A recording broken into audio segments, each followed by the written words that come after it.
төрөөд байгаа. Тэгээ энэ асуудлаа бид нар хурдан шийдэхгүй бол бас тодорхой хэмжээгээр бол хүндрэл бэрхшээлүүд учрах нэ. Тийм учраас энэ асуудлаа эргэж Улсын их хурлын анхаарлын төвд авчираа гэдэг үүднээс бид бүхэн албан ёсоор Монгол Улсын ерөнхий сайд, Монгол Ардын намын дарга Сүхбаатарын Батболд, мөн Улсын их хурл дахь Монгол Ардын намын бүлэгт албан ёсоор энэ саналаа хургуулж байгаа, мэдээлэл гаргаж байгаа. Одоо энэ баримтчийг та бүхэнд уншиж сонсгоё.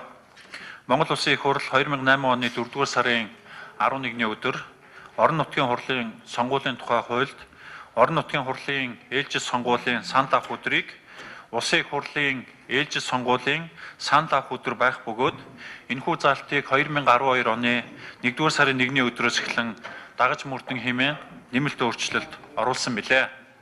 Энэ өөрчлөлтийг 2008 оны орон нутгийн сонгуулиар сонгогдсон бүх шатны иргэдийн хурлын төлөөлөгчид тэднийг сонгосон сонгогчид тухайн сонгуул явагдахаас өмнө тодорхой мэдэж байсан бөгөөд одоо явагдах Улсын их хурлын болон орон нутгийн хурлын сонгуул хүчин төгөлдөр үйлчилж буй хуулийн дагуу явагдах гэж байна.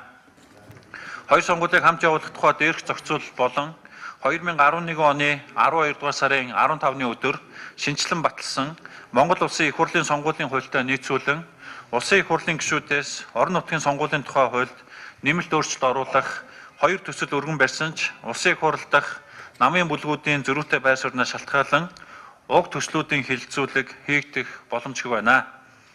Монгол Улсын их хурлын сонгуулийн хууль заасны дагуу сонгуул товлон зарлахад цөөхөн хоног үлдээд байна.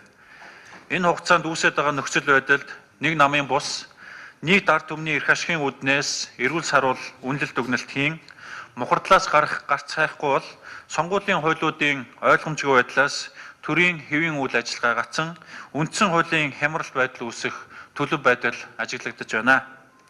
Иймд намын бүлгүүд өөрсдийн байр суурийг иргэн замаар уг асуудлыг эцэслэн шийдвэрлэх шаардлагатай байна гэж Улсын их хурл дахь ардчилсан намын бүлэг үзэж байна.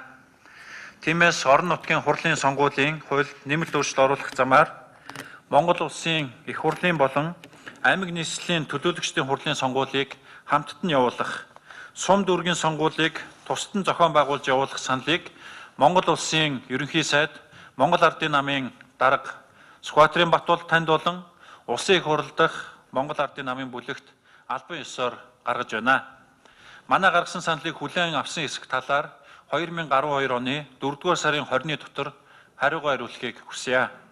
Асуудлыг шийдэхгүй удааж байр сууриа хадгалан үүссэн нөхцөл байдлыг дамжруулах аваас үүнээс үүдэн гарах аливаа хямрал байдлын үр дагавар уршиг хохирлыг Монгол Улсын үндсэн хуулийн 41-р зүйлийн нэгд хэсэг заасны дагуу засгийн газрыг удирдах, төрийн хууль биелүүлэх ажлыг Улсын их хурлын өмнө хариуцлагын хувьд Монгол Улсын ерөнхий сайд, Монгол Ардын намын дарга Батболд та болон их хурл дахь Монгол Ардын намын бүлэг бүрэн хариуцах болохыг албан ёсоор мэдэгдэж байна гэсэн. Ийм бүлгээс мэдээллийг бид бүхэн нөгөө намын бүлэг бас Монгол Улсын ерөнхий сайд, Монгол Ардын намын дарга Батболд төрүүлж байгаа. Ингээд энэ мэдээллийн хугацаанд заасны дагуу орон нутгийн сонгуулийн хууль сонгуулийг хамт явуулах энэ хямралт мухардсан нөхцөл байдлаас гарах боломж бол гарна гэдэгт ардчилсан намын бүлэг бас найз байгаа илэрхийлэхийг хүсэж байна. Баярлалаа та.